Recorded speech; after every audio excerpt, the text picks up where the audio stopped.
Hi, I'm DV LeBron with the Ellis Talker Show. Today I have a very special guest, Senator Bob Hall, who represents part of Ellis County. I wanted to have him on to give us an update on things that are going on in Austin, and particularly what he's doing up there. How are you doing, Senator Hall?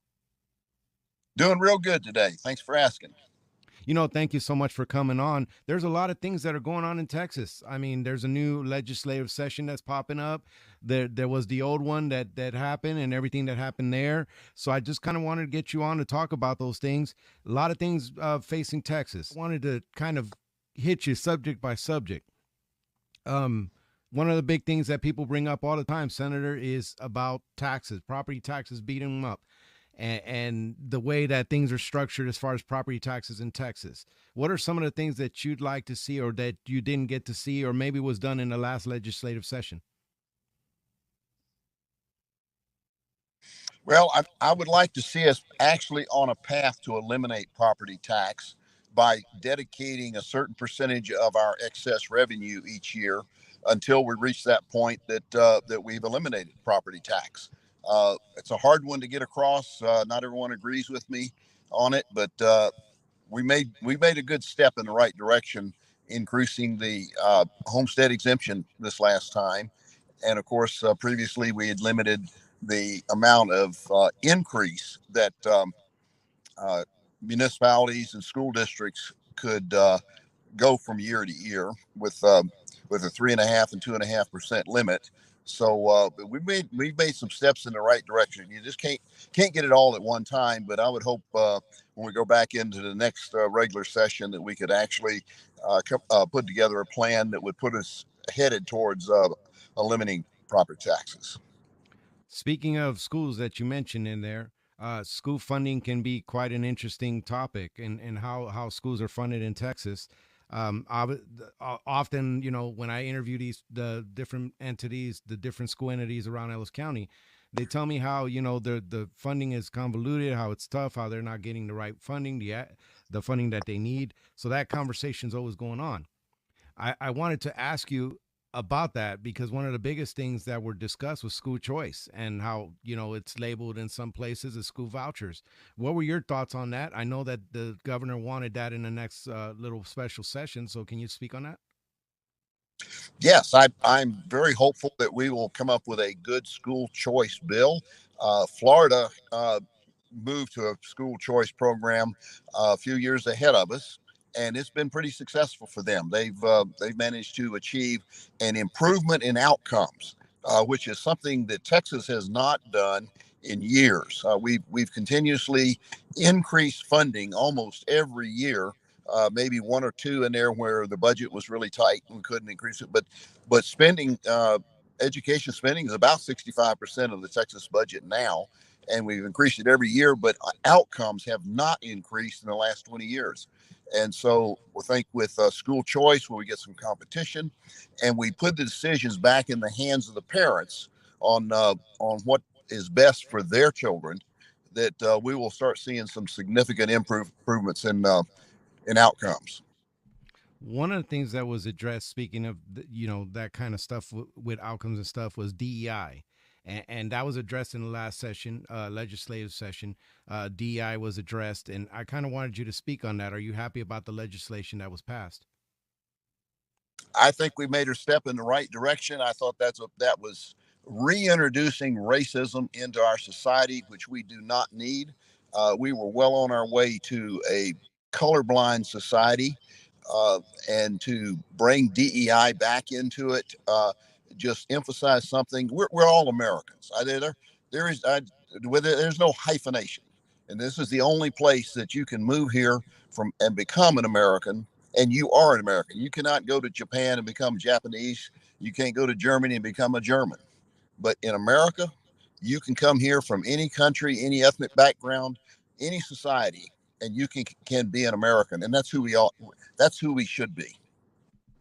uh, with Texas did pass constitutional carry, and we're very good with our Second Amendment compared to a lot of states. But there obviously there's been shootings in schools. There's been different things, so people bring up different things that could be addressed, maybe mental health and stuff like that. Was that something that was addressed in the last legislative session? If not, what would you like seen done? What I would like to see done is that we move faster on securing our schools to protect our children, hardening our schools, and providing more resource officers in the schools. I think we need to eliminate gun free zones so people are more able to defend themselves under any circumstances. And I don't see any reason why folks with a carry license should be able to go anywhere in Texas, maybe with a couple of exceptions like courtrooms and jails and things like that. But I think making sure that people are able to defend themselves, their families, and those around them, that is the direction we need to go in. Uh, yeah, I mean, self defense is part of who we are. Is part of that Second Amendment. So I wanted to ask you. There's a big issue, and the big issue is that there are millions, more than ever, in ever have come over that border. We've broken records every month. The governor declared an invasion. Um, what does that mean? What would you like to see it mean? What are you not seeing that you'd like to see? Can you speak on the border, fentanyl, the whole thing? The border is a total disaster, and it's one of those, you know, the nature of our country. We're a country of laws, and we did establish a federal government with certain responsibilities. And when they don't fulfill their responsibilities, it's extremely difficult, particularly in this area, for a state to fill the gap or to make up for it. Most everything else we can find one way or another to do something about it.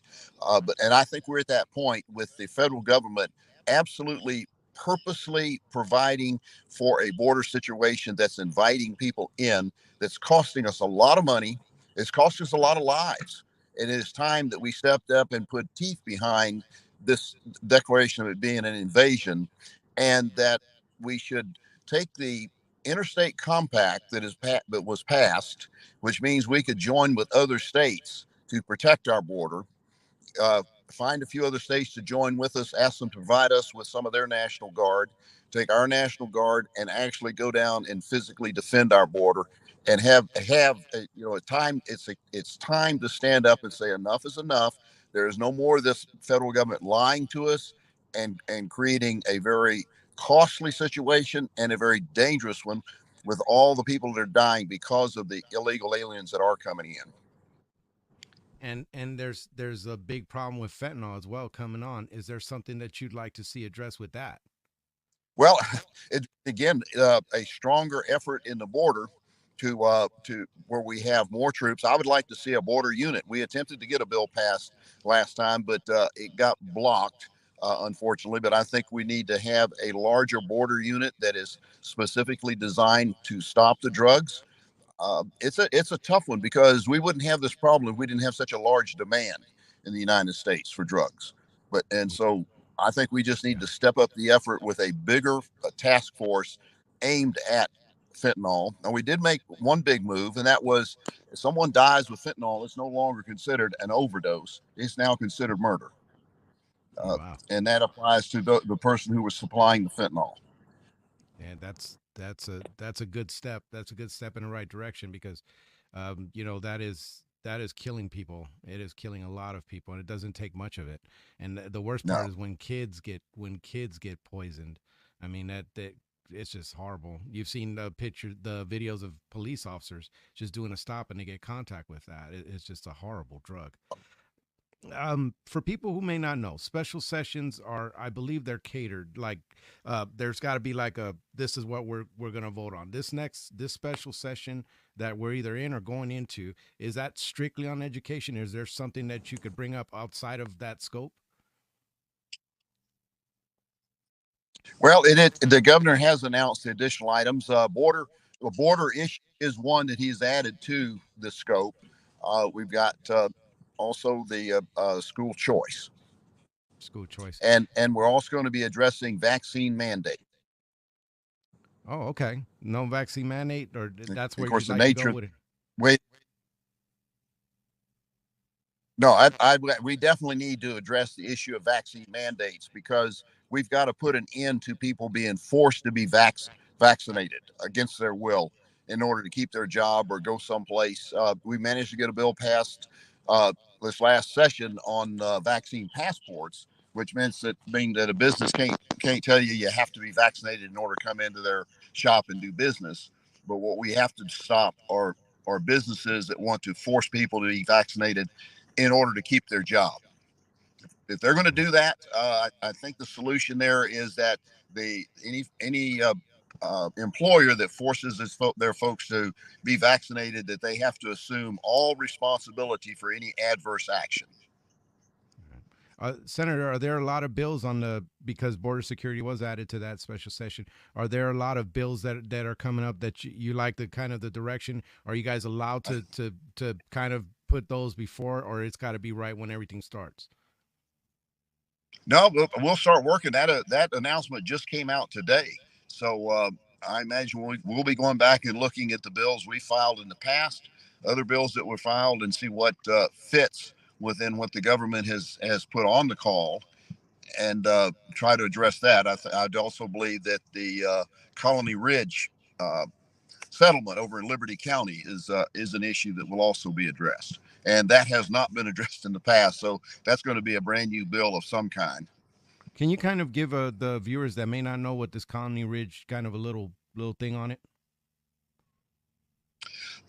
It's really kind of hard to describe because it's a developer who has several hundred acres, and it's been referred to as a colonial, which we have several colonials in Texas, but it's like an unincorporated city in which there really the services like sewer and water and electricity and even roads varies from place to place. There's no requirement for any of that to be provided. It's just people can settle on a plot of land. This developer is, as I understand it, is doing their own financing, and so it's an attraction for illegal aliens, folks that have come over and otherwise couldn't get a place to live. They enter into a, as I understand it, and I've got a lot to learn in the area because it's not something we've addressed before.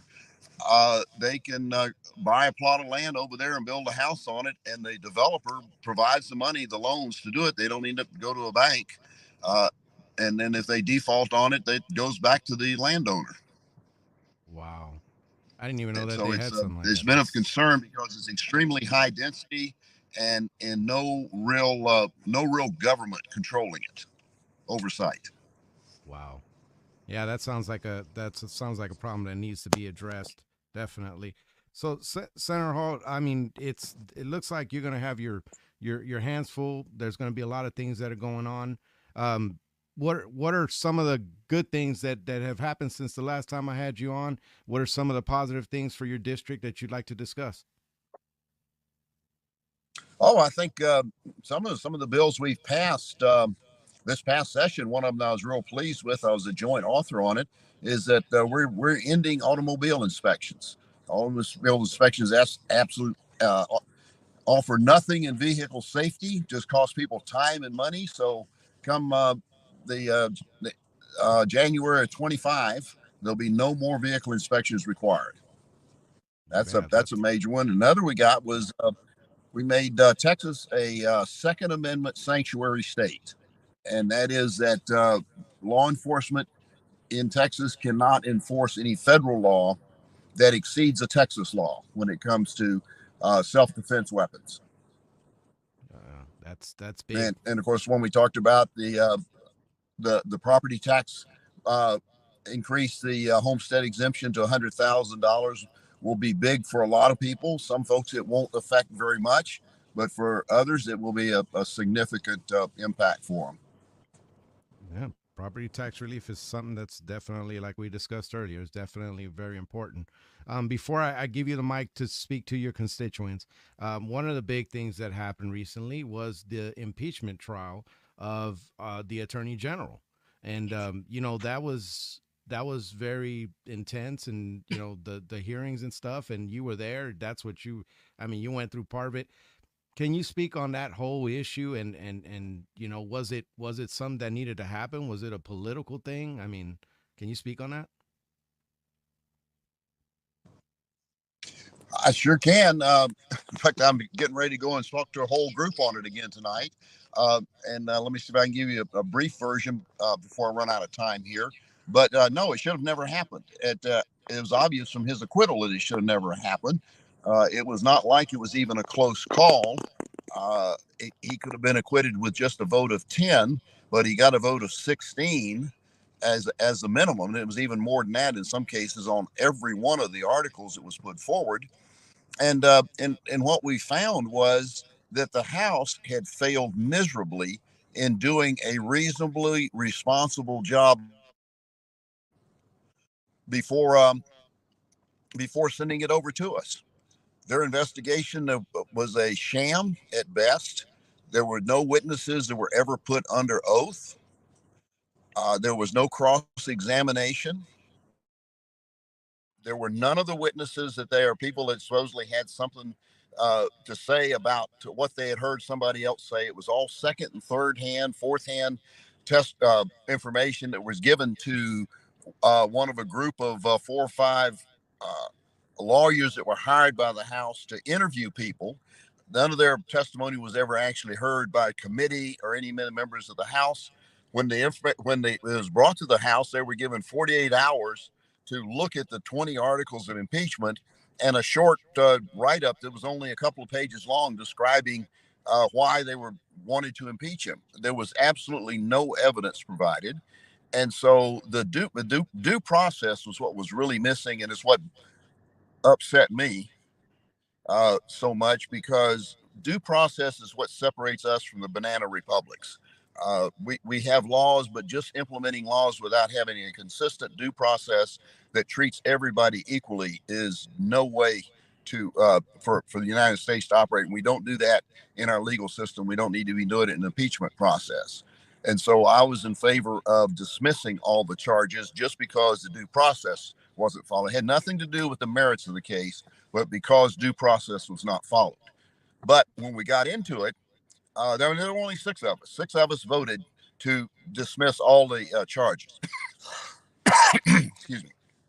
But as when we got into the trial itself, what became apparent was that the prosecution had no evidence. I mean, even the whistleblowers themselves said when they went to talk to the FBI, they took no evidence. They just took a concern they had. And you know, we understand the FBI we have today. Can you imagine if they had a scintilla of evidence that Ken Paxton, the Attorney General of Texas, had done something wrong, that the FBI would not be all over him, bigger than they were the J6ers?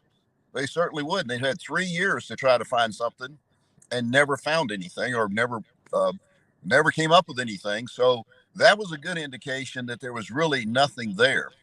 But as we heard the whistleblowers, one of them admitting they had even lied to the House Investigation Committee and was basically lying on the witness stand as they talked about it. And this was, uh, Hall of Fame Ranger David Maxwell uh, doing this. And we said, in my mind, because weren't talking to each other, we were all just listening there for the whole time frame. So something's not right. And notice the prosecution never addressed the articles. They just kept talking about things that people had heard or people had heard about. But as we got down to it and dug into it, we found that actually several of the articles, it was impossible for him to have done anything wrong because he couldn't do what it said. As an example, one of the articles said that he illegally signed a contract to hire an outside prosecutor. Well, he is the AG. He's in charge of the operation. He has all the authority in the world to sign any contract that he wants to. He generally delegates it. Was it unusual for him to do it? Yep, it was. Was it wrong? No. The same thing for accessing documents within the agency. He had every right to access any document in the agency.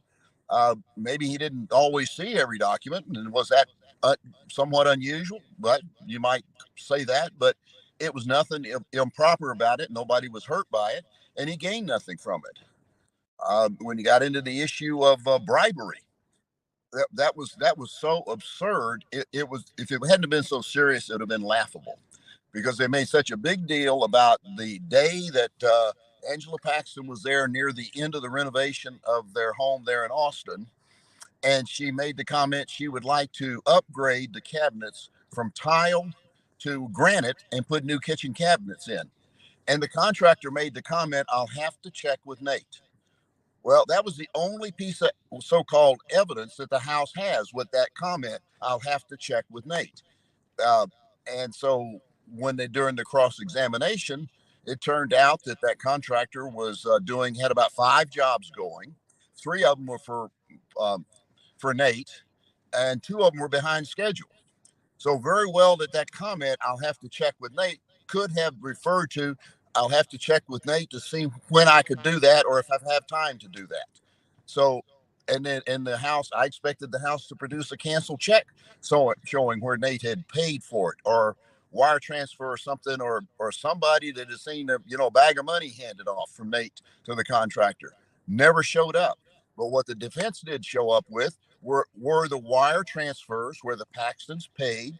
But first of all, where USAA, the insurance company, paid their $32,000 for the damage that was done, and then the other 120 something thousand the Paxtons paid for. They had the wire transfers that were made, and so it was clear that he didn't do it. And then they had 4 of the articles in which they all said essentially the same thing, and that was uh, that General Paxton had been derelict in his duty by committing one or more of the previous articles. And they said that some different way 4 times for the last 4 articles. It was like they were trying to swamp us with articles to uphold what they were doing.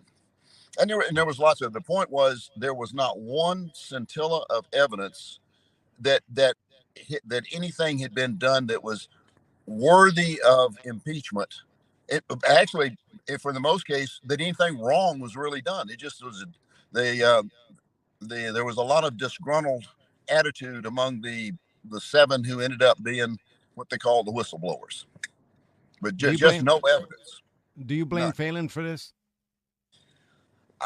It's well, yeah, he's the Speaker of the House, absolutely. But it was a team effort in failure.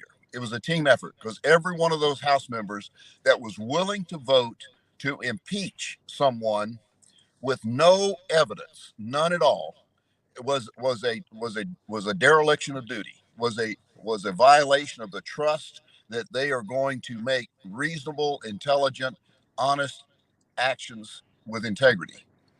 And to have voted to convict with what was presented was absolutely irresponsible.